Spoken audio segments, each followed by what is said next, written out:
আছে বা বিধায়ক য'ত বহে তালৈ গৈ আপোনালোকে এই স্কলাৰশ্বিপৰ আবেদন ফৰ্ম লৈ আহিব পাৰিব লগতে এই স্কলাৰশ্বিপত আবেদন কৰিবলৈ হ'লে আপোনালোকে কিমান পাৰ্চেন্টেজ লাগিব এই স্কলাৰশ্বিপত আবেদন কৰি নমস্কাৰ সকলোকে শুভজিগত চেনেলে স্বাগতম জনাইছো আৰু খুবেই গুৰুত্বপূৰ্ণ ভিডিঅ' এটা লৈ আহিছো যিসকলে মেট্ৰিক হায়াৰ ছেকেণ্ডাৰী আৰু গ্ৰেজুৱেশ্যন কমপ্লিট কৰিছা বা কাৰোবাৰ ভাইটি ভণ্টিসকলে পঢ়ি কমপ্লিট কৰিছে আৰু এতিয়া উচ্চ শিক্ষা লাভ কৰিব বিচাৰিছে তেনে ক্ষেত্ৰত এই স্কলাৰশ্বিপখনে বিভিন্ন ক্ষেত্ৰত সহায় কৰিব আৰু এটা ভাল স্কলাৰশ্বিপ হয় যিহেতু আৰু অসমৰ প্ৰতিগৰাকী ল'ৰা ছোৱালীয়ে ইয়াত আবেদন কৰিব পাৰে কোনো আপোনালোকৰ কেটেগৰী নাথাকে আৰু প্ৰতিজন ল'ৰা ছোৱালীয়ে ইয়াত আবেদন কৰিব পাৰে ইয়াত কোনো পাৰ্চেণ্টেজৰ কথা নাথাকে তেনে ক্ষেত্ৰত ইয়াত আবেদন কৰিব লাগে আৰু স্কলাৰশ্বিপটো লাভ কৰি আপোনালোকে নিজৰ পঢ়াৰ ক্ষেত্ৰত আপোনালোকে ইয়াত সুবিধা লাভ কৰিব পাৰে তেনে হওক এই স্কলাৰশ্বিপটোৰ বিষয়ে আমি গম পাওঁ প্ৰথমতে ক'ব বিচাৰিছোঁ এই স্কলাৰশ্বিপটো আপোনালোকে আবেদন কৰিবলৈ কি কৰিব লাগিব এই স্কলাৰশ্বিপটো হৈছে MLA স্কলাৰশ্বিপ বুলিও কোৱা হয় আৰু এই স্কলাৰশ্বিপটো প্ৰতি বছৰে ওলায় আৰু অসম চৰকাৰৰ ফালৰ পৰাই দিয়া হয় যিহেতু এইটো আপোনালোকক MLA ফাণ্ডৰ পৰা দিয়া হয় যিহেতু আপোনালোকৰ স্কলাৰশ্বিপটো আৰু ইয়াত আপোনালোকক MLA স্কলাৰশ্বিপ বুলিও ক'ব পাৰে আপোনালোকে আৰু প্ৰতিটো বছৰেই এইটো আহি থাকে আৰু বহুতে ইয়াত আবেদন নকৰাৰ ফলস্বৰূপে এই স্কলাৰশ্বিপটোৰ কথা গম নাপায় এই স্কলাৰশ্বিপটো সম্পূৰ্ণ অফলাইন পদ্ধতিৰে আপোনালোকে আবেদন কৰিব পাৰিব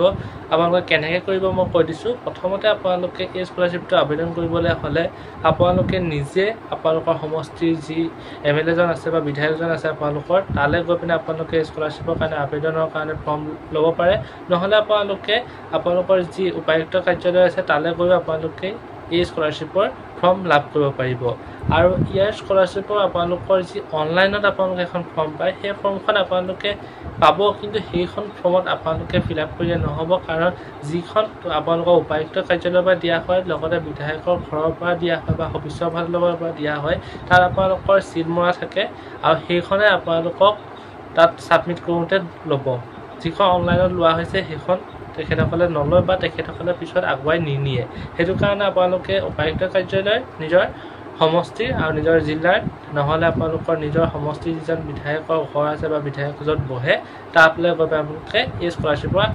আবেদন ফৰ্ম লৈ আহিব পাৰিব লগতে এই স্কলাৰশ্বিপত আবেদন কৰিবলৈ হ'লে আপোনালোকে কিমান পাৰ্চেন্টেজ লাগিব এই স্কলাৰশ্বিপত আবেদন কৰিলে আপোনালোকে ছেকেণ্ড ডিভিজন পালেও আবেদন কৰিব পাৰে ফাৰ্ষ্ট ডিভিজন কৰিলেও আপোনালোকে আবেদন কৰিব পাৰে আপোনালোকে মেট্ৰিক পাছ কৰিছে হায়াৰ ছেকেণ্ডেৰী পাছ কৰিছে বা লগতে আপোনালোকে গ্ৰেজুৱেশ্যন কমপ্লিট কৰিছে তেতিয়া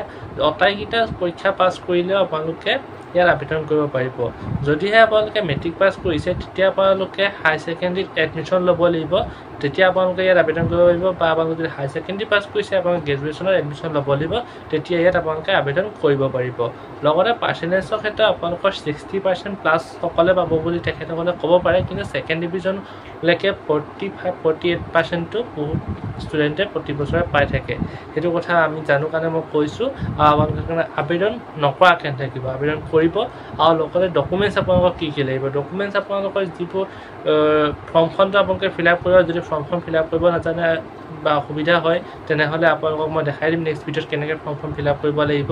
আৰু লগতে ক'ব বিচাৰিছোঁ ডকুমেণ্টছ আপোনালোকে ফৰ্মখনত কাষ্ট দিব লাগিব যদিহে আপোনালোকে কাষ্ট চাৰ্টিফিকেট আছে আপোনালোকৰ OBC কাষ্টেই হওক বা SC ST যি কাষ্টেই হয় কাষ্ট চাৰ্টিফিকেট আছে দি দিব লগতে আপোনালোকে যি পাছ আউট হ'ল সেই পাছ আউটৰ আপোনালোকে জেৰক্স কপি এটা দি দিব মেট্ৰিকৰ হওক বা হায়াৰ ছেকেণ্ডেৰী হওক যি আছে আপোনালোকৰ এডুকেশ্যন কোৱালিফিকেশ্যনৰ পাছ আউট আৰু মাৰ্কশ্বিট দুয়োখন দি দিব